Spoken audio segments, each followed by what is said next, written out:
Hello बच्चों, mission ज्ञान से मैं ज्योति मालपानी आपका स्वागत करती हूँ वेदांता के CSR लर्निंग इनिशिएटिव में। देखिए बच्चों, हम लोग हमारा सेकंड चैप्टर स्टडी कर रहे हैं, Gauss law and its application. अभी तक गाउस नियम क्या होता है ये तो हमने पढ़ा ही नहीं है, क्योंकि गाउस नियम तक पहुंचने के लिए हमें उसके बेसिक कॉन्सेप्ट क्लियर करने होंगे। इसलिए हमने लास्ट वीडियो में पढ़ा इलेक्ट्रिक फ्लक्स। आज हम पढ़ेंगे कंटिन्यूअस चार्ज डिस्ट्रीब्यूशन, यानी कि सतत आवेश वितरण। इसके बारे में थोड़ा बहुत मैंने आप लोगों को लास्ट वीडियो में बताया है।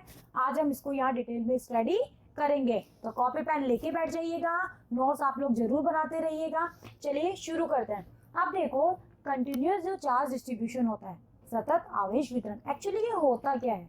लास्ट वीडियो में मैंने आपको बताया था कि हम जब हमारा फर्स्ट चैप्टर पढ़ रहे थे तो हम ये कह रहे थे कि Q बराबर N। बताओ हम कह रहे थे या नहीं? और होता भी यही है, मैं मना नहीं कर रही कि नहीं होता है, कि जो हमारा आवेश होता है वो क्वांटाइज होता है। और इसकी मिनिमम वैल्यू कितनी निकल के आई थी? क्योंकि N बराबर 1 रखने से E निकल के आई थी। अगर आप फर्स्ट चैप्टर को थोड़ा सा रिमेम्बर करें तो आपको याद होगा कि जब हम लोगों ने अवधारोपण सिद्धांत वगैरह पढ़े थे, हमें जैसे मान लीजिए कोई बहुत सारा आवेशों का निकाय है, Q1 है, Q2 है, Q3 है, और उसके अंदर बहुत सारे चार्जेस है, Q1 है या नहीं, और हमें किसी एक आवेश के ऊपर बल निकालना है या इलेक्ट्रिक फील्ड निकालना है, तो हम क्या करते थे? अलग अलग आवेशों के कारण उसके ऊपर बल निकालते थे या इलेक्ट्रिक फील्ड निकालते थे। ठीक है, फिर उन सबका क्या करते थे? सदिश योग करते थे। तो एक बार बताओ, 5 चार्ज हो, 10 हो, 15 हो, 20 हो, यहाँ तक तो चलो हम कैसे भी कर लेंगे। लेकिन अगर बहुत सारे चार्जेस हो, मतलब बहुत सारे हैं, तो बताओ आप एक एक को निकालने बैठोगे? निकाल सकते हो, मैं ये नहीं कह रही आप निकाल नहीं पाओगे, लेकिन बहुत कॉम्प्लिकेटेड सिचुएशन नहीं हो जाएगी कि हम एक एक के कारण निकालने लगे। मान लो 1000 दे दिए तो आप निकाल पाओगे क्या कि एक एक के कारण निकालोगे, फिर उनको सम करोगे, फिर फाइनल रिजल्ट निकालोगे? बहुत परेशानी वाला काम नहीं है। तो बस इसी परेशानी को दूर करने के लिए हम क्या मान के चलते हैं कि जो हमारा चार्ज होता है वो कंटिन्यूअसली डिस्ट्रीब्यूट होता है, उसको हमने डिस्क्रीट नहीं मानते हैं भाई। हम उसको डिस्क्रीट का मतलब है n बराबर 1 2 3 4 ऐसे नहीं मान के, हम उसको ऐसे मानते हैं कि वो हमारा कंटिन्यूअसली डिस्ट्रीब्यूट होता है। ठीक है, और जब कंटिन्यूअसली डिस्ट्रीब्यूट होता है तो इसका मतलब ये है कि वहां हम चार्ज डेंसिटी की बात करते हैं। किसकी बात करते हैं? चार्ज डेंसिटी, आवेश घनत्व की बात करते हैं। ठीक है, अब ये आवेश घनत्व क्या होता है ये अभी हम पढ़ने वाले हैं, और इसी से ही हम हमारे गाउस लॉ और उसके एप्लीकेशंस को यहाँ पे हम डिराइव करेंगे। चलिए, तो अब आप लोगों को ये चीज समझ में आई कि हमें कंटिन्यूअस चार्ज डिस्ट्रीब्यूशन की जरूरत क्यों पड़ी। क्योंकि कुछ परिस्थितियां ऐसी होती है जिसमें बहुत बड़ी संख्या में आवेश बहुत पास पास होते हैं। ठीक है, तो ऐसी कंडीशन में हम उसको डिस्क्रीट मान के तो काम नहीं कर सकते ना। ठीक है, इसीलिए हमें किसकी जरूरत पड़ी? कंटिन्यूअस चार्ज डिस्ट्रीब्यूशन की जरूरत पड़ी।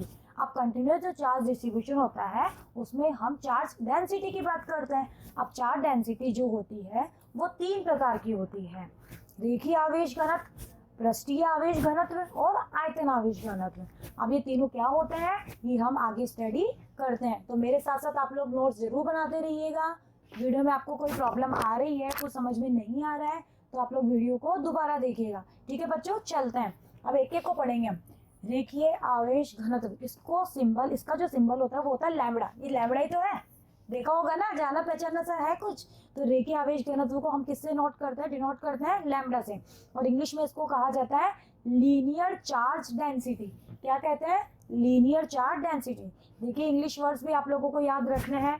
क्यों रखने हैं इसके बारे में मैं आपको हर बार बताती हूँ कि आप हायर एजुकेशन में जाएंगे तो वहाँ आपको जितने भी स्टैंडर्ड बुक्स वगैरह होंगी या स्टैंडर्ड जो लेक्चरर होते हैं वो हिंदी में थोड़ी पढ़ाएंगे, वो इंग्लिश में ही पढ़ाएंगे। तो अगर यहीं से इंग्लिश स्ट्रॉन्ग करोगे तभी तो आगे पढ़ पाओगे ना भाई। आप ये मत सोचिए कि आप हिंदी मीडियम के हैं, कोई बात नहीं, हिंदी मीडियम के हैं तो इंग्लिश भी हम कवर कर लेंगे ताकि हमें आगे प्रॉब्लम ना आए। चलिए, दूसरा है पृष्ठ आवेश घनत्व, इसको लिखते हैं सिग्मा। ये सिग्मा का सिंबल है, सिग्मा ये वाला नहीं, समेशन वाला नहीं। ठीक है, कुछ लोग इसको भी समझ बैठते हैं, ये नहीं है, इसको इस तरह से लिखा जाता है। इसको बोलते हैं सरफेस, पृष्ठ का मतलब सरफेस होता है, तो सरफेस चार्ज डेंसिटी। और थर्ड है आयतन आवेश घनत्व, और इसको लिखते हैं रो से। ये सिंबल यहाँ गलत लिखा हुआ है, ये ऐसे होता है रो, देखा होगा ना ऐसे, पी को थोड़ा सा घुमा देते हैं, वो वाला सिंबल, तो ये है रो, और इसे कहते हैं वॉल्यूम चार्ज डेंसिटी। अब चलिए इनके बारे में डिटेल से स्टडी करते हैं, ये क्या होती है, इनके क्या फॉर्मूले होते हैं, क्या इनकी डायमेंशंस होती है, क्या इनकी यूनिट होती है। चलिए अब देखिए, सबसे पहले बात करते हैं लीनियर चार्ज डेंसिटी लैम्बडा। अब देखो लीनियर है, लीनियर का मतलब क्या है, रेखीय है, यानी कि जो आवेश है वो एक रेखा के ऊपर विद्यमान है। ये मान लीजिए कोई एल लंबाई का वायर है, भाई हम वायर वगैरह ले सकते हैं ना लीनियर के लिए, तो ये कोई एल लंबाई का वायर है, तो इसके ऊपर क्यू आवेश है जो वितरित है, ठीक है। आगे भी इसकी लंबाई होगी, हमने एल तक लिया है कि भाई हमने एल लंबाई का माना है, जिसके ऊपर टोटल आवेश कितना है, क्यू। तो यहाँ पे कौन सी चार्ज डेंसिटी आएगी, लीनियर चार्ज डेंसिटी, ठीक है। क्योंकि एक ही सरफेस है ना भाई, दो हो जाएंगे तब तो हम एरिया की बात करेंगे, जब तीनों हो जाएंगे भाई एक विमीय होगा तो लीनियर चार्ज डेंसिटी आएगी, द्विविमीय हो जाएगा तो सरफेस चार्ज डेंसिटी आएगी, और त्रिविमीय हो जाएगा, 3 डायमेंशन, तो कौन सी आएगी, वॉल्यूम चार्ज डेंसिटी, ठीक है। तो ये ध्यान रखिए, यहाँ पे हमने ओनली 1 डायमेंशन ही तो ली है, ठीक है, इसलिए कौन सी चार्ज डेंसिटी है, लीनियर। अब देखो लीनियर चार्ज डेंसिटी की जो डेफिनेशन होती है वो इसकी फॉर्मूले से निकाल सकते हो। लैम्बडा होता है Q अपॉन एल, क्या होता है, लैम्बडा होता है Q अपॉन एल, जहाँ Q तो है कुल आवेश और L है ये जो हमने वायर लिया है उसकी लंबाई। तो अब मैंने डेफिनेशन बनाना सिखाया है ना, आपको रटने की जरूरत नहीं है, फॉर्मूला आपके पास है। तो बताइए क्या डेफिनेशन बनेगी, इकाई लंबाई, भाई मुझे लैम्बडा बराबर Q करना है, क्या करना है, लैम्बडा बराबर Q, कब होगा, जब L1 हो, और L क्या है, लंबाई। तो इकाई लंबाई पर आवेश की मात्रा, कि इकाई लंबाई के ऊपर जितने भी आवेश है उसकी मात्रा ही क्या कहलाती है, लीनियर चार्ज डेंसिटी कहलाती है। आई ना डेफिनेशन इजीली। चलिए, और इसको किससे डिनोट करता है, लैम्बडा से। फॉर्मूला बता ही दिया, फॉर्मूला देखो। एक चीज और, अगर आपको लीनियर चार्ज डेंसिटी आ गई ना तो सरफेस और वॉल्यूम बहुत इजी है, सिर्फ एक चीज चेंज होगी, वो क्या होगी, वो तो सस्पेंस है, वो तो पढ़ेंगे जब भी तो पता चलेगा। चलिए, तो लैम्बडा बराबर आ गया Q अपॉन एल, जहाँ Q क्या है, कुल आवेश, L है कुल लंबाई, और लिखना चाहो तो ऐसे लिख लो, तार की कुल लंबाई, भाई हम तार की बात कर रहे हैं तो तार की कुल लंबाई, और तार पर कुल आवेश, लैम्बडा है लीनियर चार्ज डेंसिटी, देखिए आवेश घनत्व। अब देखो इसका मात्रक क्या होगा, चलिए मात्रक पे आते हैं। Q का मात्रक कूलाम, लंबाई का मीटर, हम ऐसा ही में लेते हैं तो कूलाम बटे मीटर, तो इसका मात्रक क्या हो गया, कूलाम बटे मीटर। चलिए मात्रक निकल गया तो वीमा भी निकाल लेते हैं, निकालिए। Q की वीमा निकाल सकते हो ना, Q is equal to IT करके, L की वीमा L1, M इसमें नहीं है तो M की पावर 0 लगा दी, तो M1 L-1 T1 A1, ये हो गई इसकी वीमा। अब देखो आपने निकाला लैम्बडा इज इक्वल टू है Q अपॉन एल, है या नहीं, यहाँ से Q की वैल्यू निकाली है तो ये हो गया लैम्बडा इंटू एल हुआ। अब ये जो Q है ये तो कुल आवेश है, कुल आवेश है ना, हम लोग कुल आवेश को लेके नहीं चलेंगे, कुल आवेश हम बाद में करेंगे, हम लोग क्या लेके चलेंगे, एक छोटे से एलिमेंट के ऊपर, जैसे ये मेरा वायर है तो इसके किसी छोटे से एलिमेंट के ऊपर मैं कितना आवेश मान लूंगी, DQ। फिर बाद में जब हम इंटीग्रेशन करेंगे, भाई जब पूरे की बात करनी हो तो इस DQ का इंटीग्रेशन कर दूंगी तो मुझे क्या मिल जाएगा, Q, जो हम मान के चल रहे हैं कि इसके ऊपर Q आवेश है। तो पहले हम छोटे से एलिमेंट की बात करेंगे, बाद में उसके इंटीग्रेशन करके क्या निकाल लेंगे, पूरे के लिए निकाल लेंगे, ऐसे तो करेंगे, ठीक है भाई, हम एक साथ सारे का करने थोड़ी बैठेंगे।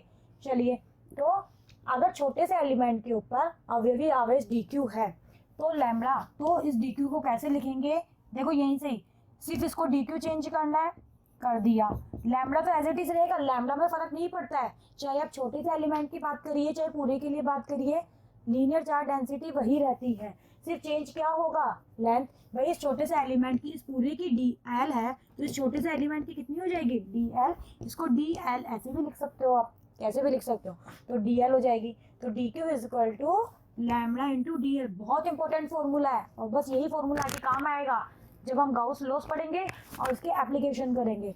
छोटे से के लिए DQ निकालेंगे, इंटीग्रेशन कर देंगे तो पूरे के लिए निकल जाएगा, ठीक है। तो बहुत इंपॉर्टेंट फॉर्मूला है, आया कैसे, समझ में आ गया। तो DQ is equal to lambda into DL, आप इसको ऐसे भी लिख सकते हैं, लैम्बडा इंटू DL, ठीक है, ज्यादातर आपको ऐसे ही लिखा हुआ मिलेगा ये। चलिए, तब हम लंबाई को L ले लेंगे, ऐसा वाला L ले लेंगे। तो सिंबल्स में आप लोग इतना कंफ्यूज मत होइएगा, हो सकता है कि मेरे सिंबल अलग हो और आपकी बुक में जो सिंबल यूज करे जा रहे हैं वो अलग हो, तो आप वहाँ कंफ्यूज बिल्कुल भी नहीं होना है, भाई है तो वही। जैसे बुक में शायद जहाँ तक मुझे पता है क्षेत्रफल का जो भी अल्पांश लेता है उसको DS लिखते हैं, और मेरे डेरिवेशन में आपको सब जगह DA मिलेगा, तो है तो क्षेत्रफल ही, मैंने DA लिख दिया, वहाँ DS है, तो कंफ्यूज नहीं होना है, ठीक है। चलिए, ये समझ में आया लीनियर चार्ज डेंसिटी। अब देखो पृष्ठीय की बात करते हैं, सरफेस चार्ज डेंसिटी, मैंने बताया ना अगर लीनियर समझ में आ गई तो सरफेस तो अपने आप ही आ गई। अब भाई सरफेस की बात कर रहे हैं तो सरफेस में 2 डायमेंशन होती है नहीं होती? भाई 2 डायमेंशन होती है। तो यहाँ 2 डायमेंशन का मतलब क्या होता है भाई? एरिया। 2 डायमेंशन का मतलब क्या होता है? एरिया में तो 2 डायमेंशन वाली क्वांटिटी है। तो सरफेस का मतलब है कि किसी सरफेस के ऊपर चार्ज है क्यू। अब यहाँ हम क्यू चार्ज लेके चल रहे हैं भाई, सरफेस के ऊपर फैला हुआ है, ठीक है। अब इकाई पृष्ठ पर, तो अब की बार हम इसकी डेफिनेशन दें तो सिग्मा हो जाएगा क्यू अपॉन ए की जगह क्या आ जाएगा, सॉरी एल की जगह क्या आ जाएगा, वहां एल यूज किया था, यहाँ पर एल की जगह क्या आ जाएगा? ए। अब सरफेस की बात कर रहे हैं, सरफेस का मतलब एरिया। तो बताओ इकाई क्षेत्रफल पर, ठीक है, या इकाई पृष्ठ पर आवेश की मात्रा क्या कहलाती है? सरफेस चार्ज डेंसिटी कहलाती है। आया समझ में इजीली? बिल्कुल भी नहीं था ना, मैंने बताया ना एक ही चीज चेंज होगी और वो सिर्फ क्या हो रही है ये। अब ये चीज चेंज होगी तो हर चीज में यही चीज ऐड होगी। चलिए इसको सिग्मा से प्रदर्शित करते हैं। सिग्मा क्या हो गया? क्यू अपॉन ए। चलिए अब सिग्मा जो है पृष्ठ आवेश घनत्व, क्यू है कुल आवेश, और ये ए है जो भी हमने पृष्ठ लिया है उसका कुल क्षेत्रफल। सिग्मा का मात्रक क्यू का तो वही कुलाम। अब यहाँ पे क्या आ जाएगा? Metre square. भाई एरिया तो मीटर स्क्वायर होता है, तो कुलाम बटे मीटर स्क्वायर। विमा क्या आ जाएगी? इसकी विमा T1 A1, इसकी L2, तो इसकी आ गई M0 L माइनस 2 T1 और A1, ठीक है। अब बस हमें अवयवी आवेश निकालना है। भाई मेन फॉर्मूला हमारा वैसे यही है, जहाँ भी देखेंगे वहाँ यही निकालेंगे, तो इसको भी हाईलाइट करके आप लोग लिखिएगा। वही अवयवी, जैसे सरफेस है इसके ऊपर छोटा सा एलिमेंट ले लिया जिसके ऊपर है चार्ज dq, और इसका एरिया कितना है? dA। भाई पूरे का हम ए मान रहे हैं तो इसका कितना मान लिया? dA। तो मैंने बताया सिग्मा चेंज नहीं होता है, सिर्फ चेंज होगा तो क्या होगा? अवयव के ऊपर आवेश और उसका एरिया, ठीक है। सिग्मा सेम ही रहता है, ठीक है। तो क्या हो गया? dq is to sigma into dA, जहाँ dq है अवयवी एलिमेंट चार्ज, ठीक है, और dA उस एलिमेंट जो भी है उसका एरिया। आए समझ में? चलिए आगे बढ़ते हैं, और लास्ट जो हमारा है वो है वॉल्यूम चार्ज डेंसिटी रो। देखो यहाँ सिंबल सही लिखा हुआ है, तो वहां भी आप लोग करेक्ट कर लीजिएगा। अब रो का मतलब क्या है? भाई आयतन की बात कर रहे हैं। आयतन का मतलब अंदर। भाई अगर मैं ये कमरा है इसके आयतन की बात करूँ तो ये अंदर, अंदर वाली चीजें तो आयतन होगी। तो अब की बार चार्ज कहाँ आ गए? इसके अंदर, अंदर की तरफ है, ठीक है, यानी कि इसके आयतन में है। तो इकाई आयतन पर आवेश की मात्रा, भाई अब की बार फॉर्मूला क्या हो जाएगा? Q upon V। तो इकाई आयतन पर आवेश की मात्रा क्या कहलाती है? वॉल्यूम चार्ज डेंसिटी कहलाती है। Rho equals to Q upon V। चलिए फटाफट से निकालते हैं इसका मात्रक, क्या हो जाएगा? कूलाम बटे मीटर क्यूब। बस यही तो चीज चेंज हो रही है, आप नोटिस करिएगा। रो का मात्रक मीमा निकल गई, ये L क्यूब आ जाएगा, ऊपर जाके L माइनस 3 हो जाएगा, और इसकी विमा हो गई M0 L minus 3 T1 A1। वापस से ये फॉर्मूला dq निकालिए। भाई ये आयतन है, इस आयतन में हमने छोटा सा एलिमेंट ले लिया जिसके ऊपर dq आवेश है और dv उसका आयतन है, तो कितना हो जाएगा? dq is equal to rho dv। भाई रो चेंज नहीं होगा, आपका रो नियत रहेगा, ठीक है। ये dq कैपिटल इस SN के अवयवी आवेश, और ये। अब एक चीज मुझे ये बताओ, हमने थ्री टाइप्स की चार्ज डेंसिटी पढ़ी, लीनियर, सरफेस और वॉल्यूम, ठीक है। तीनों के फॉर्मूले भी पढ़े, सब कुछ पढ़ा। तो इन तीनों को पढ़ के आप ये बता सकते हैं कि जो चार्ज डेंसिटी होती है, चाहे वो लीनियर हो, सरफेस हो या वॉल्यूम हो, वो कैसी होती है? वेक्टर होती है या स्केलर? बताओ, यहाँ कहीं भी दिशा आ रही है क्या? लैम्बडा की, सिग्मा की और रो की, कोई डायरेक्शन की बात कर रहे हैं हम? नहीं ना। तो बताओ ये कैसी राशि होती है?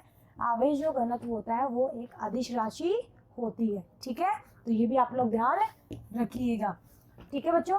अब देखिए बच्चों, आज हमने क्या पढ़ा? कंटिन्यूस चार्ज डिस्ट्रीब्यूशन के बारे में पढ़ा, फिर हमने चार्ज डेंसिटी के बारे में पढ़ा, 3 टाइप्स की चार्ज डेंसिटी पढ़ी, उनके फॉर्मूले निकाले, उनके, ठीक है, विमा मात्रक सब हमने ज्ञात किया। अब आगे जो हम पढ़ेंगे वो हम पढ़ेंगे कि हमने जो ये 3 चार्ज डेंसिटी पढ़ी है इनकी वजह से इलेक्ट्रिक फील्ड कितना होगा, ठीक है, वो हम पढ़ेंगे। फिर उसी इलेक्ट्रिक फील्ड को आगे हम जब गाउस नियम पढ़ेंगे और उसके एप्लीकेशंस पढ़ेंगे वहाँ उसको यूज करेंगे। तो बच्चों आज के लिए इतना ही, मिलते हैं नेक्स्ट वीडियो में नेक्स्ट टॉपिक के साथ, तब तक के लिए थैंक यू।